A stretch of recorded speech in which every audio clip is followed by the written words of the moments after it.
അതാ ഞാൻ പറഞ്ഞത്. നിങ്ങളിപ്പോൾ കോടിക്കണക്കിന് രൂപ വാങ്ങിയെന്ന് പറഞ്ഞ ആളുകളെ പറ്റിയൊന്നും നിങ്ങൾക്ക് പരാതിയില്ലല്ലോ. എന്നിട്ട് എന്തേ പരാതിയില്ലാതെ? അതെന്താ പരാതിയില്ലാതെന്ന് ഇങ്ങോട്ട് ആയിട്ടില്ല. മതസ്ഥാപനം ഉൾപ്പെടെ എല്ലാവരും കൊടുത്തിട്ടുണ്ടല്ലോ പണം, വാരിക്കോരി കൊടുത്തിട്ടുണ്ടല്ലോ. അല്ലല്ല, ഞാൻ പ്രതിപക്ഷ നേതാക്കന്മാരെ പറ്റി പറഞ്ഞു, UDF നേതാക്കന്മാരെ പറ്റി പറഞ്ഞു. നിങ്ങൾ എന്താ പറയാത്? എന്താ പറയാത്? അത് ഉണ്ടെന്ന് മാത്രം പറഞ്ഞാൽ പോരല്ലോ. അത് അവിടെ നിങ്ങൾ ശക്തിയായ രീതിയിൽ നിലപാട് സ്വീകരിക്കുന്നില്ലല്ലോ. ഇല്ല, ഞാൻ പറ്റില്ല. അതുകൊണ്ട് പിണറായി വിജയൻ ഇല്ല പറഞ്ഞല്ലോ. പിണറായി വിജയൻ അങ്ങനെ ഒരു പണം വാങ്ങിയിട്ടില്ല എന്ന് പച്ചയായിട്ട് ആ സ്റ്റേറ്റ്മെന്റ് വന്ന അന്നത്തെ ദിവസം തന്നെ വ്യക്തമാക്കി. എന്നാൽ ഞങ്ങളിത് വാങ്ങിയിട്ടുണ്ട് എന്ന് വ്യക്തമാക്കിയിട്ടുള്ള UDF നേതാക്കന്മാരോട് നിങ്ങൾക്ക് ചോദ്യമില്ലല്ലോ. ആരോട് ഒരു ചോദ്യം നിങ്ങൾക്ക് ചോദ്യമില്ല. അതല്ലേ ഇന്നത്തെ മനോരമ കൊടുത്ത പേജിൽ ഞാൻ പറഞ്ഞു. ആ വാർത്തയിൽ പിണറായി വിജയന്റെ ഫോട്ടോ മാത്രമാണ് വസ്തുത, ബാക്കിയെല്ലാം വസ്തുതാ വിരുദ്ധമാണ്. അത് ഞാൻ ആദ്യമേ പറഞ്ഞു ഞാനത്. അത് ഞാൻ ആദ്യമേ പറഞ്ഞത്. റിപ്പോർട്ട് നിങ്ങൾ ഉണ്ടാക്കുന്ന റിപ്പോർട്ടല്ലേ അത്? ഞാൻ നേരത്തെ പറഞ്ഞ പോലെയാണ്. ബാങ്കിന്റെ അതിലെ കേസിലെ 1-ാം പ്രതിയാണ് മാപ്പുസാക്ഷിയാകുന്നത്. ആ മാപ്പുസാക്ഷിയുടെ റിപ്പോർട്ടാണ് നിങ്ങൾ പറഞ്ഞുകൊണ്ടിരിക്കുന്നത്. അതുപോലെ ഈ റിപ്പോർട്ടിന്റെ അടിസ്ഥാനം ഇതെല്ലാം ആർക്കാ മനസ്സിലാവാത്തത്? നിങ്ങൾക്ക് മനസ്സിലാകുന്നില്ല എന്നുള്ളതാണ്. നിങ്ങൾക്കെല്ലാം മനസ്സിലാകുന്നുണ്ട്. നിങ്ങളൊക്കെ രാഷ്ട്രീയമായ നിലപാട് വെച്ചുകൊണ്ട് ഈ കാര്യങ്ങളൊക്കെ ഇങ്ങനെ പറഞ്ഞുകൊണ്ടിരിക്കുന്നത് മാത്രമേ ഉള്ളൂ. ഒരു കാര്യവുമില്ല. വീണയ്ക്ക് ഈ പാർട്ടിയുടെയോ അല്ലെങ്കിൽ മുഖ്യമന്ത്രിയുടെയോ ഒരു പരീക്ഷ ആവശ്യമില്ല. അതൊന്നും മനസ്സിലായില്ല. ഒരു പരീക്ഷയുടെ ആവശ്യമില്ല. ഞങ്ങൾ പരീക്ഷിക്കാനും പോകുന്നില്ല. ഞങ്ങളിവിടെ പറഞ്ഞത് ഇതിന്റെ പേരുപയോഗിച്ച് രാഷ്ട്രീയമായ കടന്നാക്രമണം നടത്തുകയാണ്. അതാ പ്രശ്നം. അതിനല്ലേ ഞങ്ങൾ എതിർക്കുന്നുള്ളൂ. ബാക്കി എന്താ കാര്യം? വേറെ പറയേണ്ട കാര്യമൊന്നുമില്ല. ആശ്വാസം ഉണ്ടല്ലേ? ആയിക്കോട്ടെ. അല്ല, ആശ്വാസം ഉണ്ടെങ്കിൽ അത് മാറ്റമൊന്നുമില്ല. ആശ്വാസകരമായ ഒരു സേവനവും ഇടതുപക്ഷ ജനാധിപത്യ മുന്നണി ഗവൺമെന്റ് പിൻവലിക്കില്ല. GST അല്ല, അതല്ലേ ഞാൻ പറഞ്ഞത്. ഒരു മന്ത്രിയുടെ പ്രശ്നമല്ലല്ലോ, ഇവിടെ മന്ത്രിസഭ തന്നെ ഉണ്ടല്ലോ. അപ്പോൾ ഇങ്ങനെ വരുന്ന സേവനങ്ങളെ ഏതെങ്കിലും ഒന്ന് ഇല്ലായ്മ ചെയ്യുക എന്നുള്ള നിലപാട് ഗവൺമെന്റ് എടുക്കുന്ന നിലപാടിന്റെ ഭാഗം. അതൊക്കെ നയപരമായ തീരുമാനം തന്നെ എടുത്ത് ജനങ്ങൾക്ക് കിട്ടിക്കൊണ്ടിരിക്കുന്ന സേവനത്തിൽ ഒരു മാറ്റവും വരുത്താൻ ഉദ്ദേശിക്കുന്നില്ല. അതാ കാര്യം. അല്ല, മന്ത്രി പറഞ്ഞ കാര്യം ഉൾപ്പെടെ എല്ലാം ചേർത്തുകൊണ്ടല്ലേ പരിശോധിക്കട്ടെ. നിങ്ങളതിൽ വേറാവണ്ട. പക്ഷെ സേവനം ജനങ്ങൾക്ക് കിട്ടിക്കൊണ്ടിരിക്കുന്നതിൽ നിന്ന് വ്യത്യസ്തമായ ഒരു തലത്തിലേക്ക് തിരിച്ചു പോക്കുണ്ടാവില്ല. അത് മാത്രമേ ഞാൻ പറഞ്ഞിട്ടുള്ളൂ. ബാക്കിയെല്ലാം മന്ത്രിയും അതുപോലെ മന്ത്രിസഭയും അല്ലെങ്കിൽ ഇടതുപക്ഷ ജനാധിപത്യ മുന്നണി എല്ലാം കാര്യങ്ങൾ ചർച്ച ചെയ്ത് ശരിയായ ദിശയിലേക്ക് പോകും. ഇല്ല, അങ്ങനത്തെ തർക്കമൊന്നുമില്ല. ഇപ്പം അതെല്ലാം അവർ പരസ്യമായ രീതിയിൽ തള്ളി പറയുന്ന നിലപാടൊന്നുമില്ല. അവരെ നല്ല യോജിച്ച് തന്നെയാണ് ഇടതുപക്ഷ ജനാധിപത്യ മുന്നണിക്കുള്ളത്. നഷ്ടമുണ്ട്, ലാഭമുണ്ട്. ചിലത് നോക്കുമ്പോൾ നമ്മൾ ഒരു വ്യവസായത്തിൽ ആകെയാണ് പരിശോധിക്കുമ്പോഴാണ് എന്തുണ്ട് നഷ്ടം.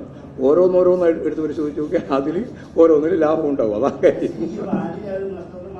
ഈ മന്ത്രിസ്ഥാനം ഇടതുപക്ഷ ജനാധിപത്യ മുന്നണി ഈ മന്ത്രിസ്ഥാനം വലിയ പ്രധാനപ്പെട്ടതും മന്ത്രിസ്ഥാനം ഇല്ലാതായാൽ പൂർണ്ണമായി ഇല്ലാതാവുന്നതും അല്ലല്ലോ. ഇതൊരു പ്രസ്ഥാനമല്ലേ.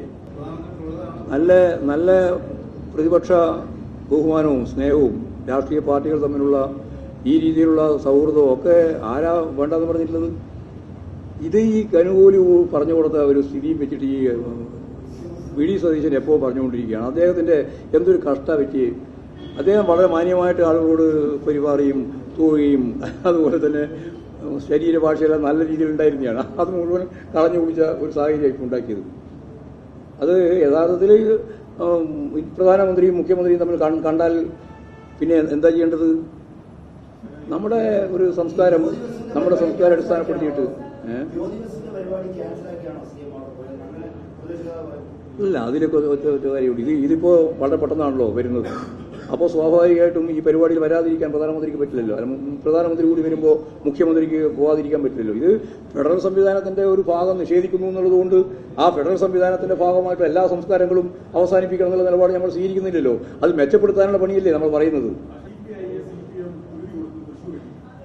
ഹിന്ദുത്വ അജണ്ടക്ക് അടിവരയിട്ട് മൃദു ഹിന്ദുത്വ നിലപാട് സ്വീകരിക്കുന്ന കോൺഗ്രസിനെ നിശിതമായിട്ട് വിമർശിക്കുന്ന CPM-നെതിരായി ജനമധ്യത്തിൽ എന്തെങ്കിലും ഒരു ആനുകൂല്യം കിട്ടുമോ എന്ന ആശ്വാസപരമായ കാര്യം വെച്ചാണ് VD സതീശൻ ഇമാതിരി വർത്താനം പറയുന്നത്. അതിന് ഒരടിസ്ഥാനവും ഇല്ല.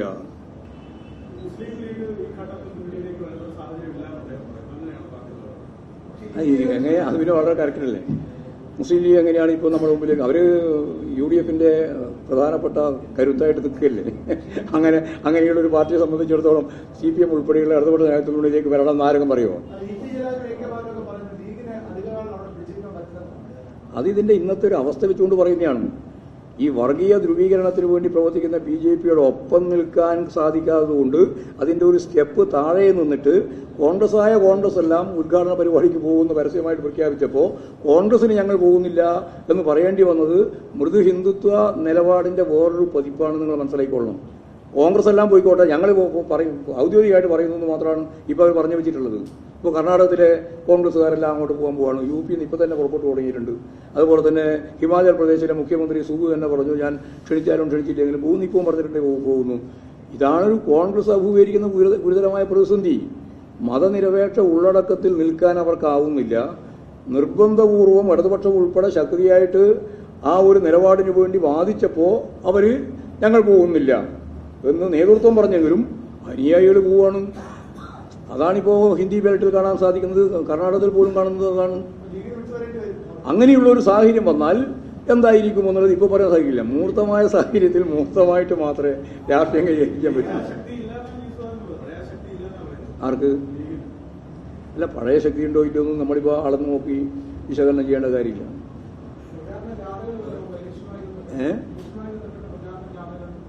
ഞങ്ങളിപ്പോൾ അതിനെ സംബന്ധിച്ചും പറഞ്ഞിട്ടില്ല.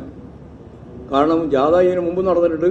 ഇനിയും ഇലക്ഷൻ്റെ സന്ദർഭം വരുമ്പോൾ നമുക്ക് ആലോചിക്കാം, ആവശ്യമാണെങ്കിൽ നടത്താമെന്ന് മാത്രമേ ഉള്ളൂ.